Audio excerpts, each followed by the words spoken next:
একই শহরে যদি অনেকগুলো আপনজনের বাসা হয় তাহলে তো মজার শেষই নাই। সবার বাসায় একসাথে ঘুরে যাওয়া যায়। আসসালামু আলাইকুম সবাইকে। আমি তাকিয়া হক চলে এসেছি নতুন আরো একটি ভিডিও নিয়ে। আজকে চলে গিয়েছিলাম আমার বড় আপার বাসায়। যে বাসায় আছে আমার আবেগ জড়ানো অনেক কিছু, যা বলে শেষ করা যাবে না।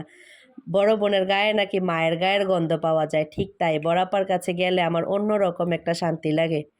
বড়াপ্পার বাসায় যাওয়ার পর থেকে আমার মেয়ে দুইটা খেয়ে ফেলতেছিল, ওর বড় বোনদেরকে মেহেদি দিয়ে দেওয়ার জন্য হাতে জ্বালিয়ে ফেলতেছিল একদম।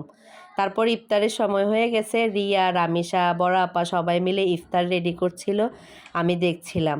বড় আপার বাসায় রমজান মাসে স্পেশালি একটা জাউ রান্না করা হয়। এই জাউটা আমার কাছে খেতে অনেক ভাল লাগে, আম্মার অনেক পছন্দের ছিল। আমি যাওয়ার আগে বড় আপাকে ফোন দিয়ে বলে রাখছিলাম, আমি যখনই আপনার বাসায় যাই আমার জন্য কিন্তু এই জাউটা রান্না করবেন।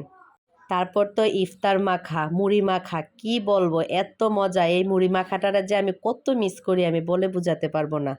বড়াপার হাতের ইফতার সবসময় বেস্ট। বড়াপার কাছ থেকেই মূলত আমার ইফতার বানানোটা শিখা।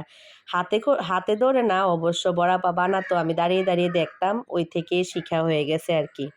আলুর চপের কথা কি বলবো, এত মজা করে বড়াপা আলুর চপ বানায় যা আমি বলে শেষ করতে পারবো না। তারপর সব কিছু দিয়ে একটু মুরগি টুরগি দিয়ে ভালো করে আমরা মুড়িটা মাখাইছি, খেতে যে কি মজা লাগছিল।